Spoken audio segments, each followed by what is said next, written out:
Bene, benvenuti a tutti. Oggi abbiamo un'opportunità, penso, molto interessante. Then I switch to English. Il professor Douglas Schlacke è professore e chair della Health System Science alla Belmont University e ci parlerà di una cosa molto interessante secondo me. Il titolo è From Data to Impact, Precision Health Systems in Action. Io ho avuto la fortuna di vedere le slide in anticipo e quindi vi posso assicurare che sarà una cosa molto interessante. Iniziando intanto voglio ringraziare alcuni dei partner che hanno consentito di avere questa lezione. Neuroexperience Health per prima cosa, perché non solo ci consente questo, ma nel prossimo futuro lavoreremo con loro qui in Policlinico, quindi penso che sarà un'esperienza importante. E poi l'altra cosa che devo ringraziare è il cluster lombardo di scienze della vita, di cui fa parte anche il Policlinico, che fa da cappello a questa riunione. So it's my pleasure to introduce Professor Douglas Schlacke, who is Professor and Chair Health System Science at Belmont University. It's really a pleasure to have you here and an honor. And your lecture will be From Data to Impact, Precision Health System in Action. And please, the floor is yours. Thank you. Thank you all very much. I apologize. I don't speak Italian. Next time I will do so. I moved to Nashville, Tennessee 1 year ago. I'm a transplant surgeon, liver, kidney, pancreas, small bowel, and was the chair of surgery for almost 25 years. And then I decided that maybe I've done enough transplants to last 3 lifetimes, and what could I do next? So I moved to Nashville to help open a brand new medical school, the newest medical school in the United States. And in this medical school, we have a department that we call Health System Science. And the idea is we should teach the next generation of doctors and nurses and pharmacists and others about the health systems in which we work. Not only the way the health systems work today, but what will the health system of the future look like, and how can we improve these? When you think about the health system, you think about the fact that we have so much data. We have so much data about people, about healthcare, about money. So the problem with data is we don't often understand the context of the data. So I put some of these words together. I think, oh, I'm coming to Milan. Let me look a little bit about the history of Milan and the university and the medical school, and even why I'm standing in front of you today. So all these pieces of data, we have St. Ambrose, we have St. Augustine, and of course, Augustine came here to teach in the 4th century, teach rhetoric. He was baptized by Ambrose right before Easter. You wonder if that baptism did not happen, the Augustinians may not have started, and would Leo be Pope today? I don't know. So I wrote a book. My wife, Jeanette, and I, we lived in Tahoe for a year. She allowed me a short sabbatical. So I wrote this book, and Emmanuel's son, Luca, was visiting because of the Rotary Club. He saw my book, call me up and say, oh, this is interesting. We work on processes too. And for this reason, I'm before you today. Our life, I think, is filled with circumstances. And when we think about our patients and their lives, so often it's more than what we see in the hospital or in our clinics.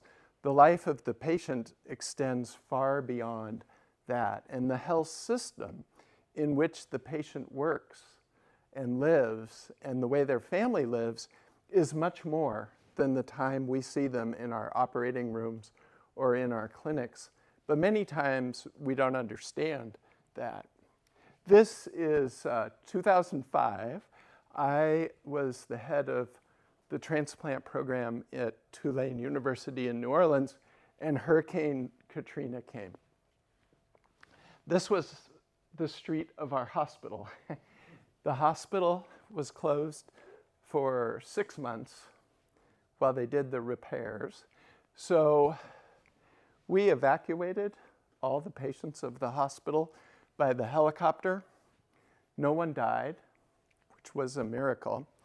But it really got me thinking, as you looked at the scenes around New Orleans, how do we rebuild healthcare? How do we help these patients find ways to get medical care, to get surgery, to get medications? In fact, we at the time were doing about 220 transplants per year. We had patients scattered across 2 states. We actually had the companies, Novartis and Fujisawa, they actually flew airplanes in and with the medications. We had, of course, it's America, so we had the big suburban SUV. And we took the medications off the plane, put them in the back of our SUV, and drove around giving the medications to patients when we could find them. It was truly a remarkable time. But I thought to myself, we really don't fully understand. How do we make healthcare reliable? How do we make healthcare consistent? How do we make sure that every patient not only has access to healthcare, but that they get the same healthcare that the other person can receive, and that the healthcare they receive is healthcare that makes sense to them, to where they live, to their family, to how much they can afford. Many times we lose our ability to deliver healthcare across the population and the community effectively. We see many challenges today in healthcare, I think, as a result of these problems. And the problems, not just that disasters like Katrina cause, but the problems with the way our healthcare system is inefficient. It's too expensive. We have shortages of doctors and nurses. We have patients who want more from their healthcare. Sure, we can treat people when they are very sick. If you have an accident, you come to the emergency room. If you need a liver transplant, most of the time you can get it. Not always, but most of the time. But what about the person day to day who wants better health care, who wants their blood pressure controlled, who wants to have access to healthy food and understand exercise? For example, do we do a good job with this? And I think many times we do not consistently provide that sort of care to the patients. We also have issues in the workforce, shortages of doctors, shortages of nurses. In the United States today, for new nursing graduates, people who graduate from nursing school, 1 out of 5 quits their first job in the first year because they are frustrated, they're disillusioned, they're burned out. And then we have pressures with the economy. It's difficult to keep the hospital functioning, difficult to make money in healthcare unless you are focused just on certain specialty cares. So when you think about the future and you think about the healthcare system, you have to think, well, what changes should we be making to make this more efficient and effective? Is it the education? Is it the process? Is it the system? Or is it a combination of all of these? One of the things we believe that is so important is that we move from a healthcare system which is focused on the buildings and focused what happens in our clinics or in our operating rooms to a system which is more focused on human-centered care. So how do we look at the human over time and provide the most consistent care to them? If we think about those of us who work in the healthcare system, we think about a team. We don't think so much anymore, or we shouldn't, think about the administrator, the doctor, the nurse, the pharmacist. We all must work together to take care of the patient as a person. And there are several things that are very important to think about when we look at how to optimize the system. So one is communication. Are people being heard? Is the communication effective when we talk to each other? Many times, and I'll admit as a transplant surgeon, sometimes we think we are up here and everyone else is below us. That's the tradition. And then as you become a professor or higher in the system, it becomes very hierarchical. But that is not an effective way to really make the system work consistently. So we have to think about the strategy that we use. How do we have a strategy that improves communication, that improves transparency, and ensures that the data we collect, the information, is democratized and shared broadly across the system, including for the patient. So when we look at problems in any system, about 80 to 85% of the errors we see, the adverse outcomes, are related to the processes in which people work, not the people themselves. One of the things that I really challenge healthcare system leaders is to think in terms of what processes have they designed and how do they make people work within those processes. The processes should be such that we empower people to work at their highest level.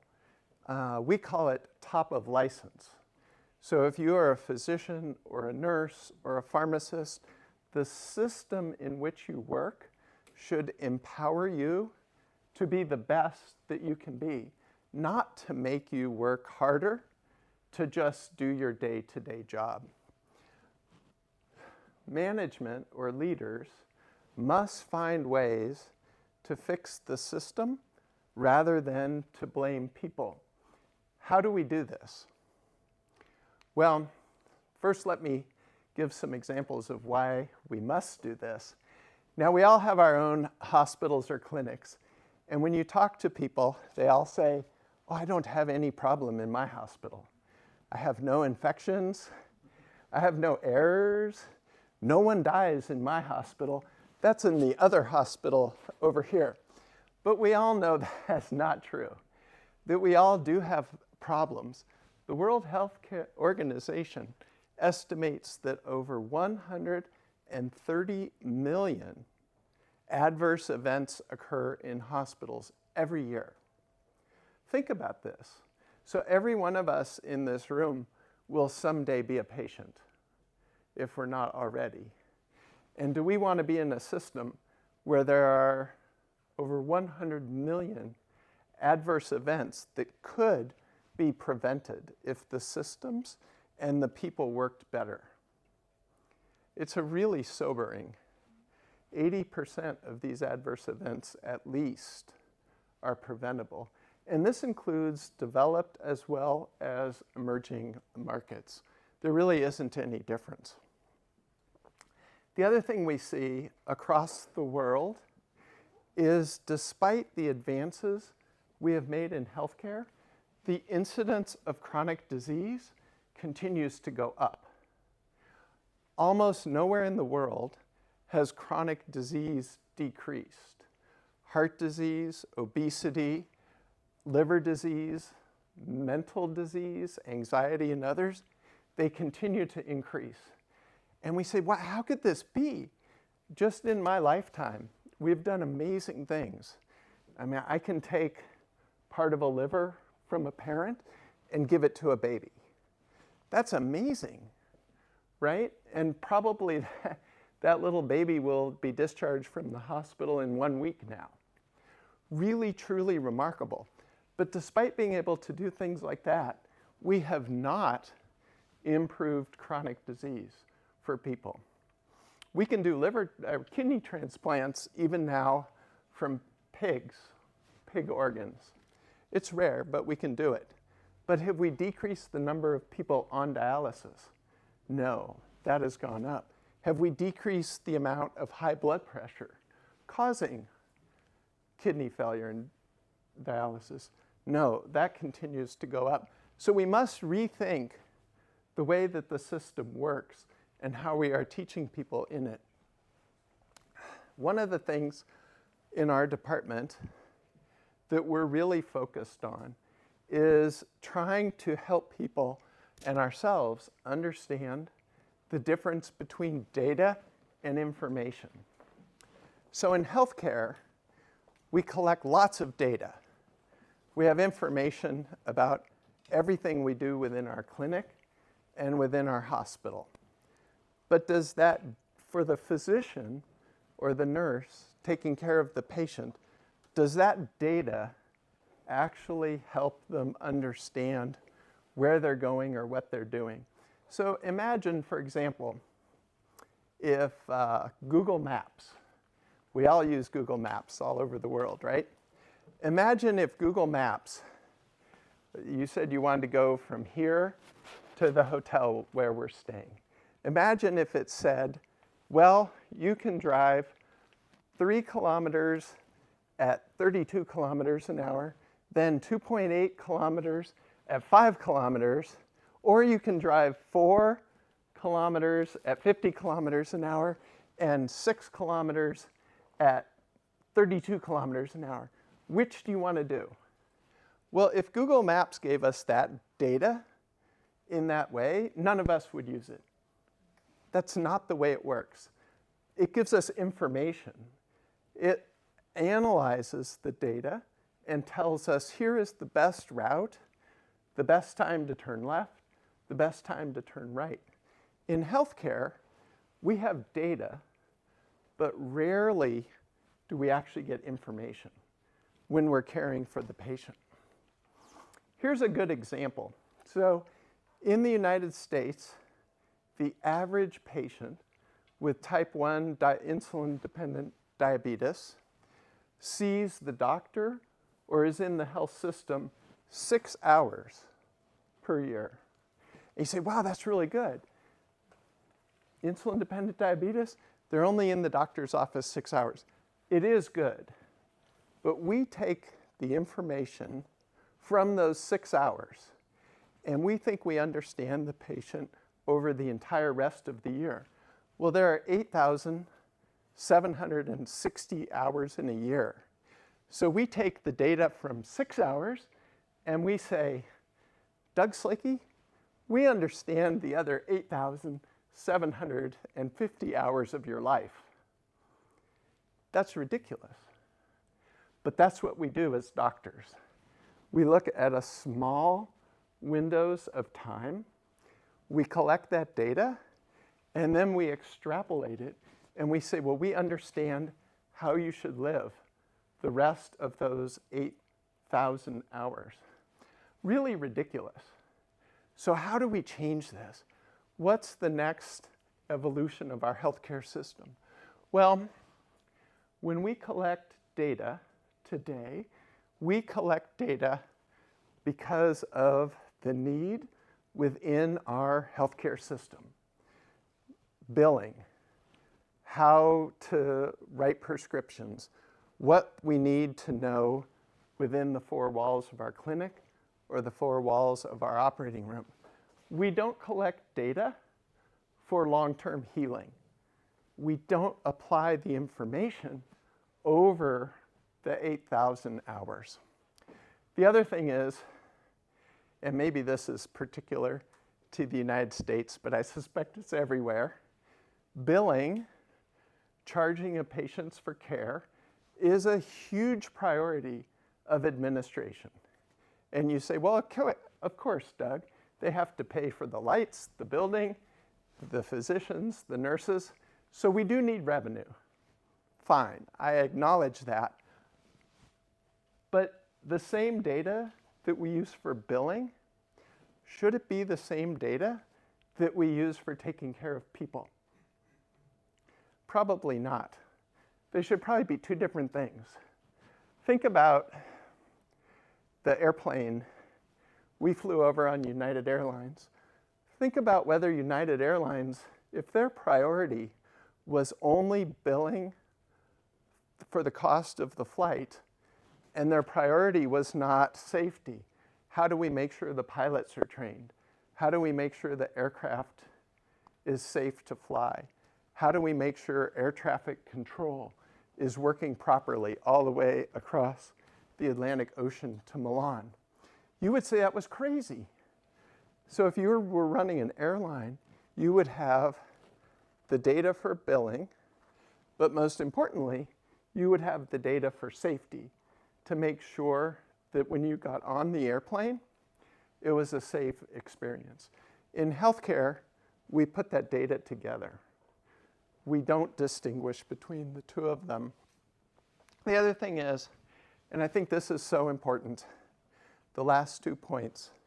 So we all have our separate clinics, we all have our separate hospitals, and we all have our specialties.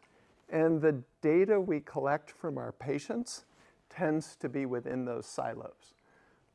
We share a little bit, but as I described early on, one of the challenges we have is that we do not really share the data consistently across all the different places where the patient as a consumer gets care. And who owns the data? The patient data. If I'm a patient, the hospital and the doctor own my data. They may let me see it, but they only let me see what they want me to see. Even if I'm the professor of surgery, I only get to see little bits. They control everything. Shouldn't it be the opposite? Shouldn't I own my data and I decide to let the doctor or the hospital see my data? So we have a lot of work going on in our department and our institution to work with the government and work with other large companies, including companies like Amazon and Cisco and Oracle, to think about how can we change that paradigm? How can we create a personalized, protected, individual healthcare record which is portable, which is in the control of the patient as a consumer? Now, there are very many people who disagree with this approach, but I really think it is important, and I think it will be transformational for the next generation. We can do this with privacy. We can do it the same way that we do banking. I mean, it's amazing, right? Like, I can have my bank in the United States. I can come here to Milan after an 8-hour flight, and I can go to the automatic bank machine and get money. Nobody is asking me permission. Nobody is asking any other questions of me, but try to do that. Like, if I had to see a doctor while I was here, try to get my healthcare record from Nashville. It's very difficult. I should have it the same way I have my bank card. I should have my information. So let me tell you a story that got me thinking about some of these issues on a personal level. So about 20 years ago, so I've done about 550 liver transplants. And about 20 years ago, I had one patient, a woman about 50 years of age, who I did a liver transplant on. It went fine. Stayed in the hospital maybe 6 or 7 days, went home. But then she started coming back with a series of infections. Every time she came to clinic, she was nicely dressed, family seemed great, but she had these strange infections. And we couldn't figure it out. So the team, the transplants team, we all would meet and we would say, well, she's back again with another infection. And we started to blame the patient. We started to think, oh, she must not be taking her antibiotics correctly. She must not be following instructions.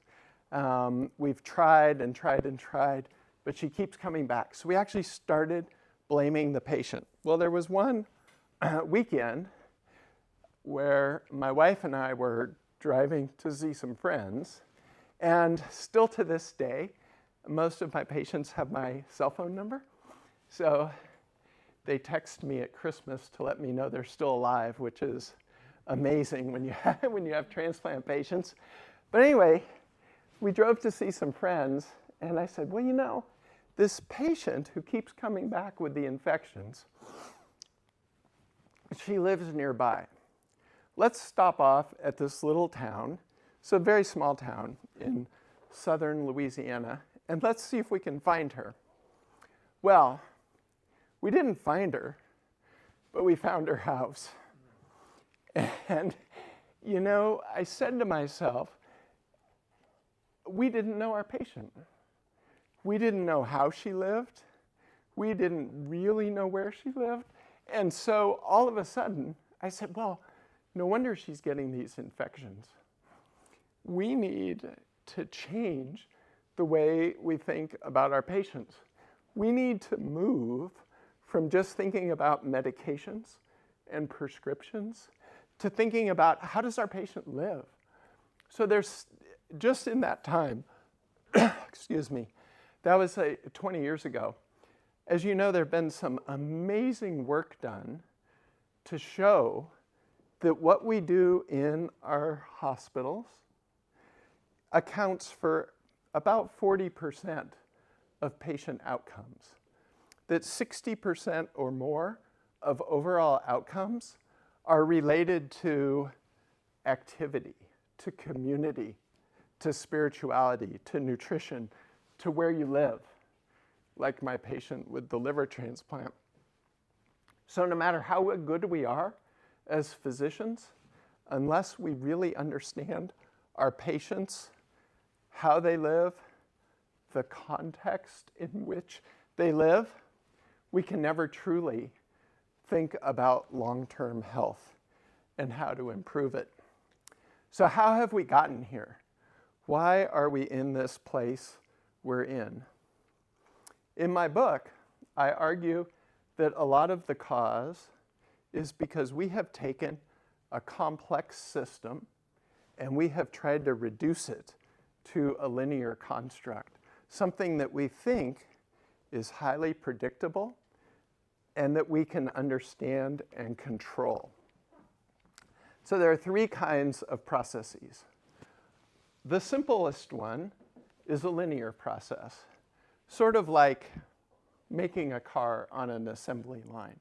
So every step is predictable, every step is understandable, and if we have a problem, like we have our liver transplant patient who keeps getting infections, we think we can work backwards using what's called failure mode analysis, and we think we can understand where the problem is. Now, of course, we never blame people, do we? Well, we say we don't, but we usually work backwards in healthcare and find somebody to blame. Could be the patient. They didn't take their medicine correctly. It could be the doctor. You know, they made a mistake in the operating room or in the clinic, or maybe the nurse made a mistake because they didn't follow the doctor's orders. we always think we can find a mistake. But I argue that healthcare is not a linear system. There are some things, maybe like patient registration, that could be linear. But really, when we're dealing with human beings, it's either complicated or complex. So a complicated system, unlike linear, is one which has many more branch points, but it's still solvable and deterministic, meaning we can understand how different probabilities affect every potential pathway. There are definitely areas in healthcare which are complicated but manageable in this way. Most of our patients, though, most human beings, I believe, are complex, meaning that there will always be unknown unknowns. We can never know everything about our patient, how they live, the system in which they live, and how will they be impacted by what we do to them. Now, every one of us, as a physician, we've seen this, right? Like, I could have two patients who come to my office, and let's say they both have the same hernia, inguinal hernia. I say, okay, I know how to do this surgery, done it 1,000 times. I'll use the same surgery, the same anesthesia, the same antibiotics, but the patients have a different outcome. One gets infected, one has pain, the other's fine. I say, well, how could that be so different? They're the same, but they're really not, because we know they're complex and there are multiple factors that relate to how they function. One really important thing when we think about healthcare systems, if we're going to accept complexity within healthcare systems, we cannot think that a top-down, tight control of the system will work. Complex systems do not respond to hierarchical control at all. The other thing, this is sort of interesting. I'll take a slight history lesson here. So there is something in complex systems which relates to unknown unknowns, meaning there are certain things we can never appreciate. Part of that is what's called now the butterfly effect. And actually, the history of the butterfly effect is very interesting. In the early 1960s, there was a climate scientist named Edward Lorenz, which I think this is interesting because we all talk about climate now, and this was 80 years ago. So the story goes, Dr. Lorenz had one of the early supercomputers, and he had a mathematical formula for looking at storms in the Gulf, the Americas region. And the story goes that he made this model, and then he went to have a cup of coffee and changed one particular number by 1,000th of a decimal point, so 0.001. And he went to have his cup of coffee, and he came back, and there was a dramatic change in the prediction of the weather. And that ultimately became known as the butterfly effect. And the saying was that he presented at a lecture like this: does the flap of a butterfly wing in Brazil set off a tornado in Texas? And the point is, in healthcare, we have to acknowledge, as physicians and healthcare providers, that the butterfly effect is real. We cannot control everything, but we can, with data and information, appreciate it and manage it better. If you're thinking about a leadership and administrative role in a health system, you can think about several different ways to organize your healthcare system and different ways to be a leader within that healthcare system. These four organizational types, I think, are particularly interesting. I would argue that healthcare today works either as a professional bureaucracy or as a machine bureaucracy, meaning that we want a very stable system. Fair enough. If you're going to get healthcare, I think we all want some degree of stability or reliability when we go to get our healthcare. If you're in a complex, you look at the professional bureaucracy and you say, okay, I have the professor, like Dr. Slakey up here, and the healthcare administrator, and then everyone else follow my orders. And we will have stability and we will manage complexity. But does that really work?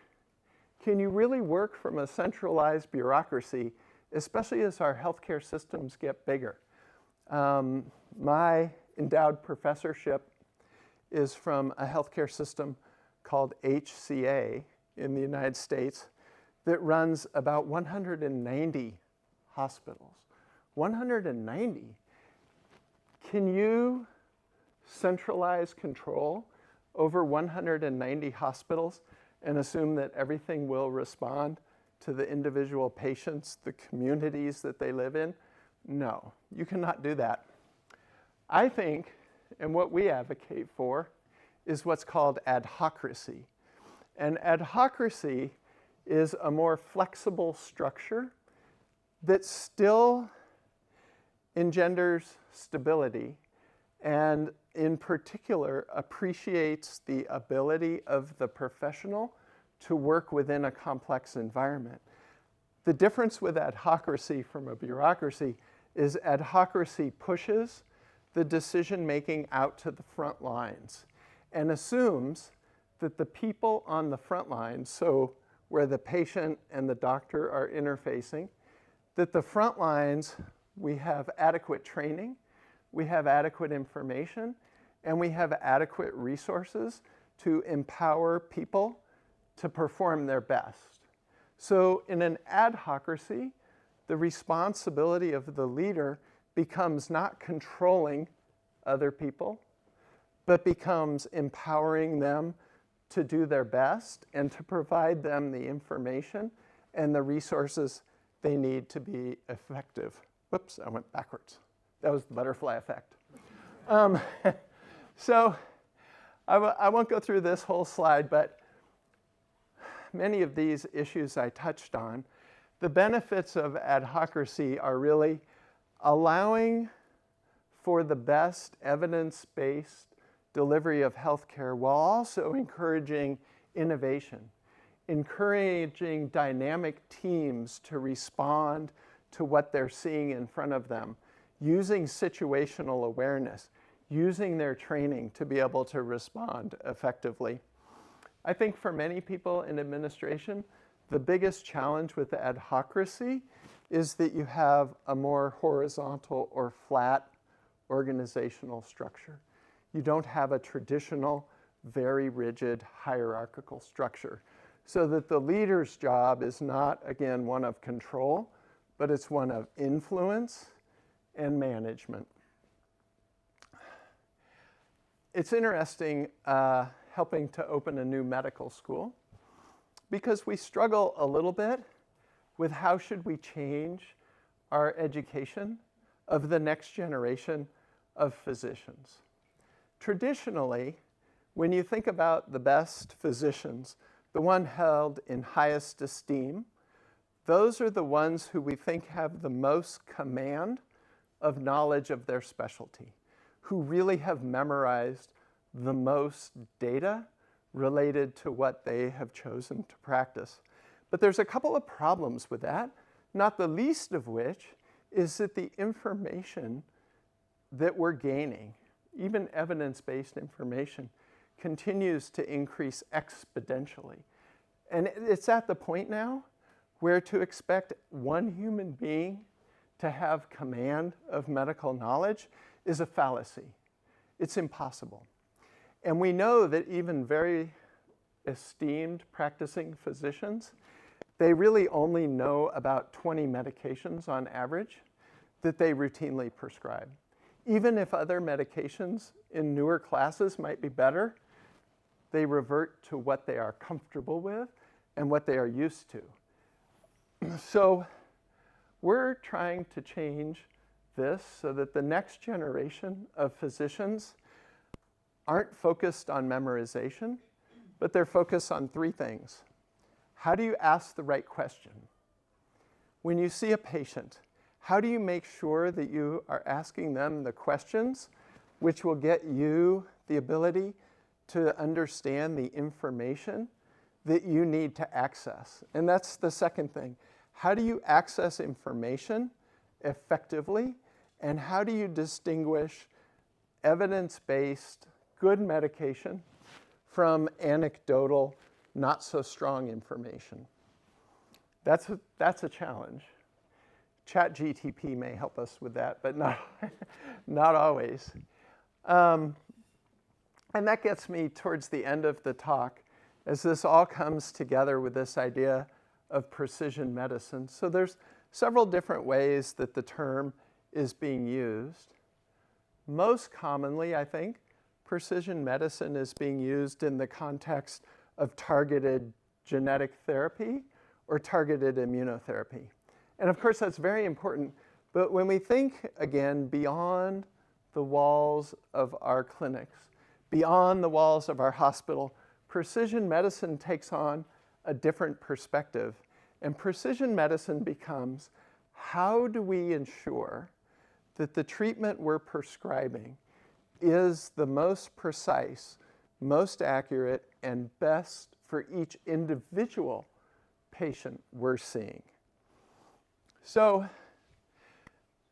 and I think Neosperience is one of the companies which is thinking this same way. As we teach the next generation, what we're teaching them is gather data, gather information, use analytics to develop insights, and then turn that into action, the precision medicine. We're experimenting quite a bit with what's called digital twinning, which digital twinning is the ability to make a computer model that represents a physical entity. Initially, digital twinning was predominantly used for buildings, city infrastructure, and the like. But now our computing power is getting to the point where we can start to use digital twinning to replicate human physiology and human beings.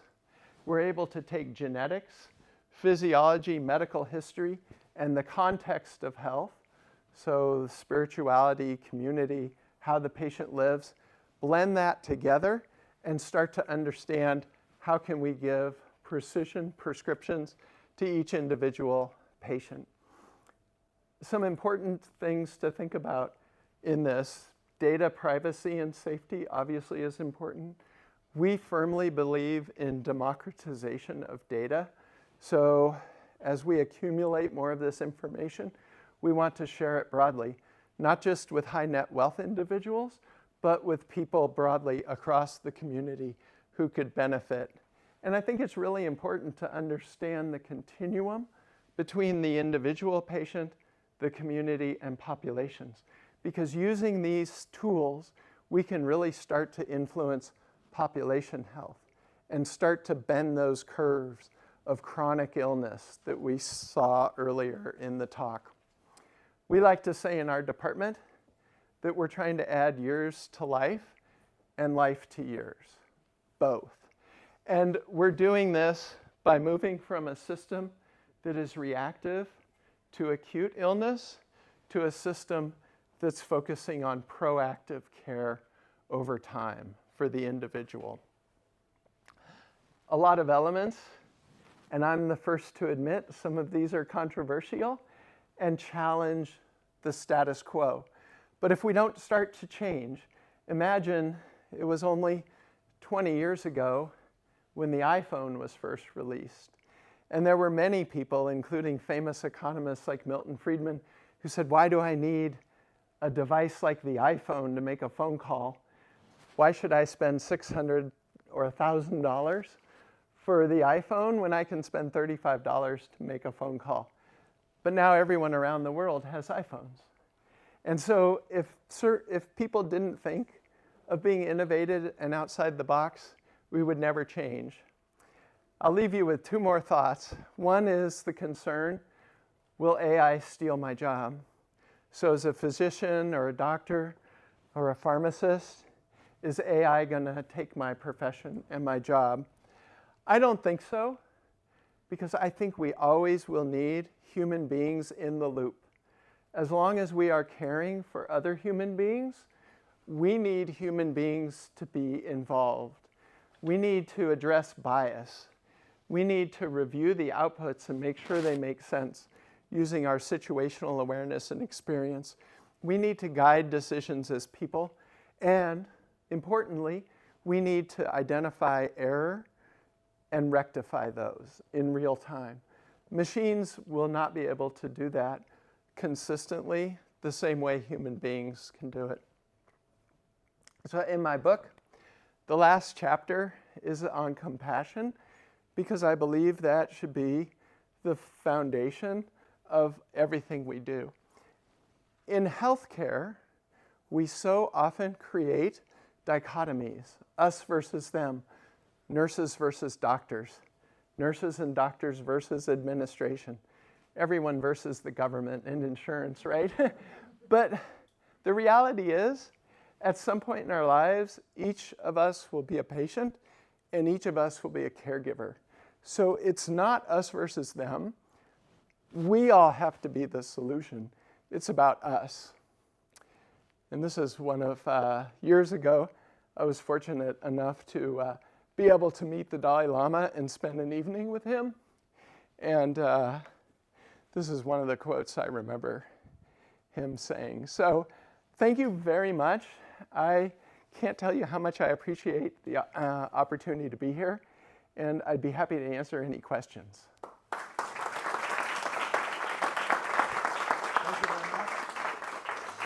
So I think the lecture was great, and we have a great opportunity to see our life in another way, from another point of view, as a physician. Any comment or questions from the floor, please?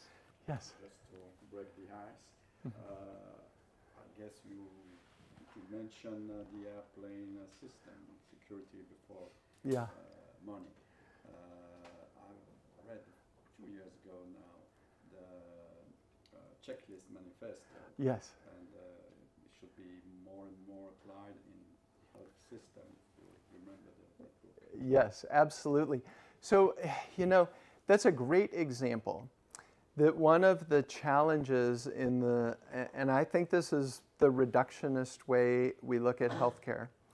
So the checklist, especially in surgery, we have the checklist. In fact, it's built into our electronic system. The problem is, and before I started my current job, I was the chief of surgery for 27 hospital system in Illinois and Wisconsin. And we used the checklist, but the goal became completing the checklist, not using the checklist to ensure that those safety things were being met. All anyone cared about was making sure that the little box, checklist done, was checked, because that was what the nurses and the doctors were looked at. At the end of the year, they said, oh, you only used the checklist 75% of the time, you're terrible. So then the goal became just do it. And that's because we didn't actually continue to look at what were the outcomes that the checklist was supposed to be delivering. Was our surgery safer? Did we have less wrong site surgery? Did we use the antibiotics appropriately? So you're 100% right. And this is, so how do we change that? How do we make the checklist be reflective of safety? And I think the way that I advocate is that we have to push the responsibility out to the front lines. And the leaders in healthcare need to be very consistent and say, we are going to look at the quality outcomes. How do the patients do?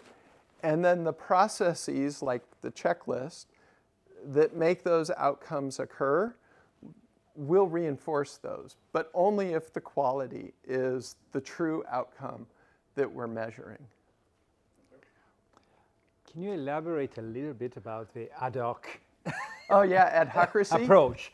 Yeah. Because I think one of the points is that what we think is that it's better to have someone who decide, Yeah. and then all the others follow the decision.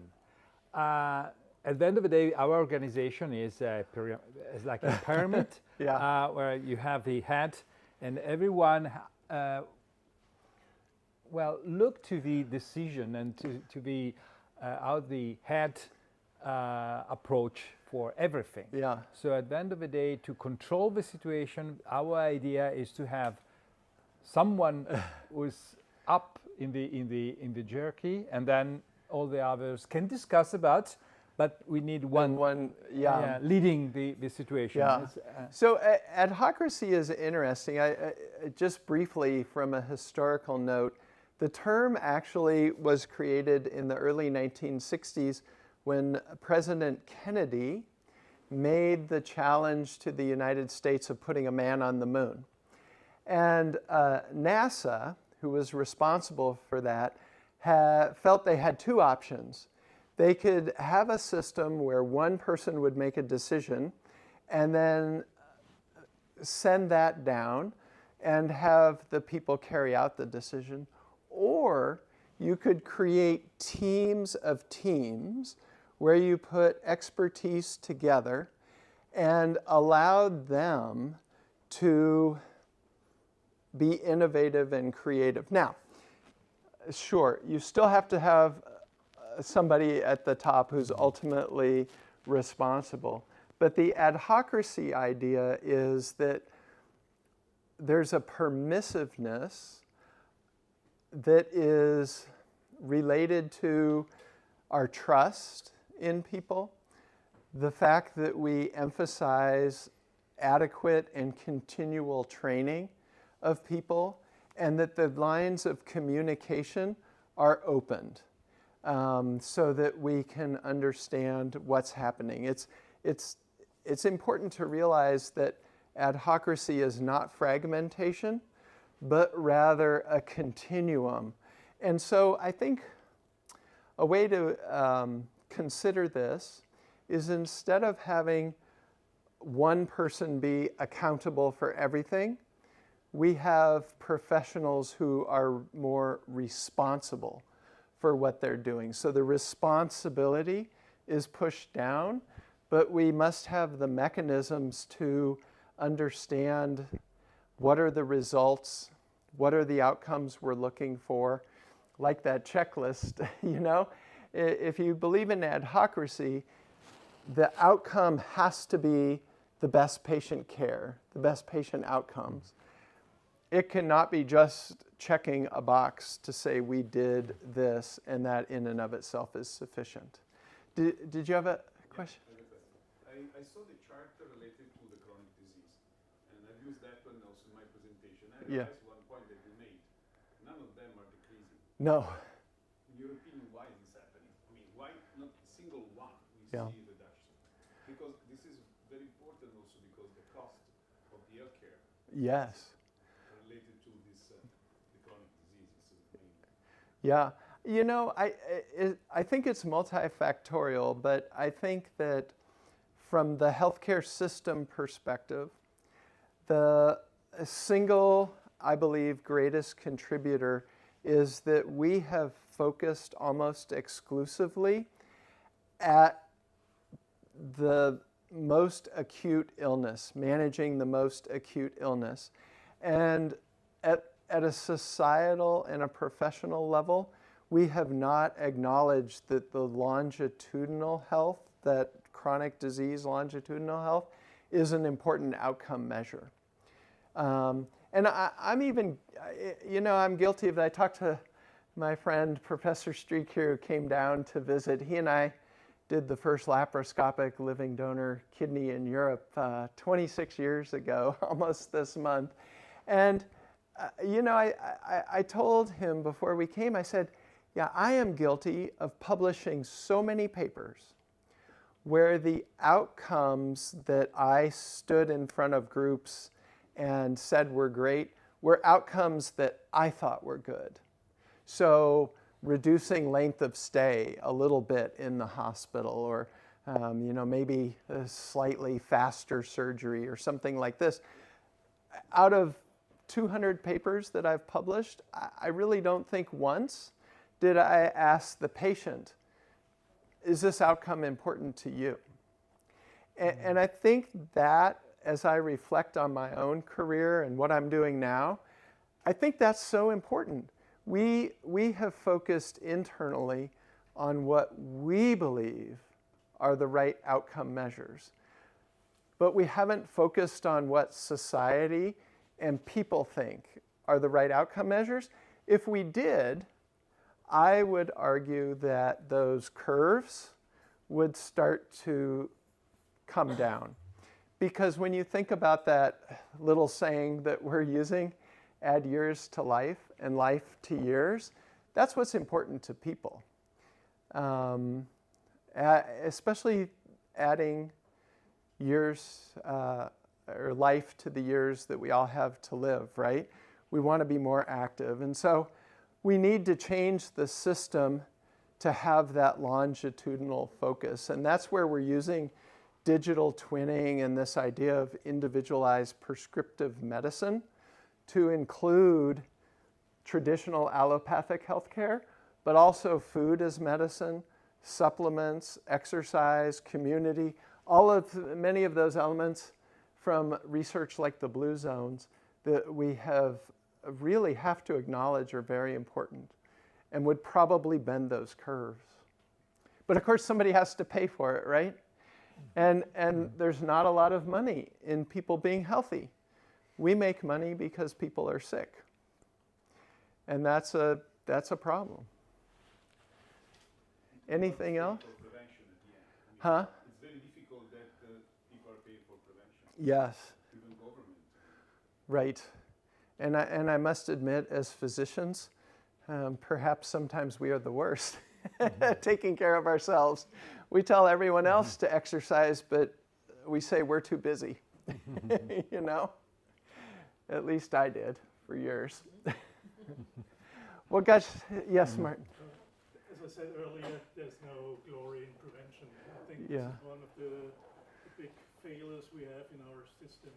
But thank you for a great talk. And the complexity you were mentioning of the healthcare system, of a hospital, of medicine itself, I think we all know how complex it is. But everybody tries to reduce complexity, at least to make us believe it's less complex than it really is. And if we look at it, we understand and we know it's much more complex. And that's what you, as I understand, try to focus on. Yeah. Come back to the complexity. The question is, how will we be able to convince everybody around us that the complexity is important? Yeah. Well, I think I really believe that we are at a tipping point in time. It's a very interesting time because I think we've realized that we have gone about as far as we can in allopathic medicine without some changes coming forward to the future.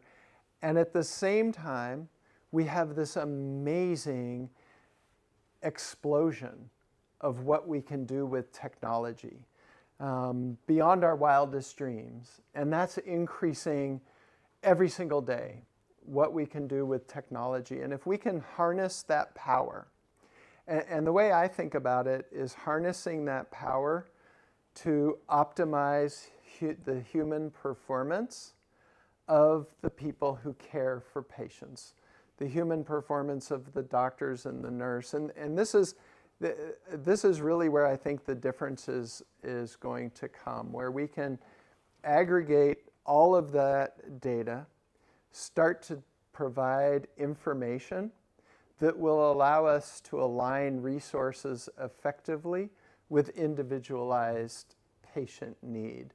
And it's that front line of information, knowledge, and then alignment of resources. When we reduce complexity to a linear process, we think every patient should be on the same protocol. Every patient should be on the same pathway. But that starts to fail. Just like my liver transplant example, the woman living in the edge of the swamp, it starts to fall apart. Not everyone, lives in a college-educated household in a suburban community. Our patients come from all different areas. And so when we can identify which are those best resources to align with the patient and make it easy. Now, patients still have some responsibility themselves, obviously, but if you allow them a pathway to success which is easier and affordable and more consistent, that's where I think we will start to see changes, especially in chronic illness. Any other questions? Please. Let's say there is conflicts of interest. Yeah. Doctors, physicians want to take care of the illness, not the patient. Yeah. And on the other one, the pharma companies want to have patients that are ill, otherwise they will lose their money. Yes. I call it perverse incentives. there are very many, and even in our hospitals, sometimes we make more money when patients have complications than when they don't have complications. And so I know the administration sometimes builds into the business model a certain percentage of complications, and they accept that because of the revenue. I'm not saying that anybody is going out and looking for a complication, but you realize, for example, if you do elective spine surgery and the rods get infected and have to be removed and the patient comes back and needs new rods in their spine, you'll make more money on that patient than you will on the one who never had an infection. And those are exactly what you're talking about, the perverse incentives in our system, which are very, very challenging, and no individual is going to be able to change those. But if we can start to make small incremental changes, I think that over time, collectively, we will see a difference. I'm not Italian, so I can't say that. Unfortunately, in Italy, we used to have a very public sector healthcare system. The trend is to get it becoming more private, and I've also acknowledged that the easy things are taken care by the private sector, yeah. And when it's getting more complex, you finish in the public. And which is underfunded, probably not enough people working. No, you're 100% correct. Well, that's what I'm trying to work on a little bit at a time. It's a lot different than sitting in an operating room sewing in a kidney transplant, but it's, I think, important work. And if we can share the message and make a little bit of difference, I think each one of us can do our part to make change. But again, thank you all so much. I thank you. Really appreciate it. Thank you so much. You.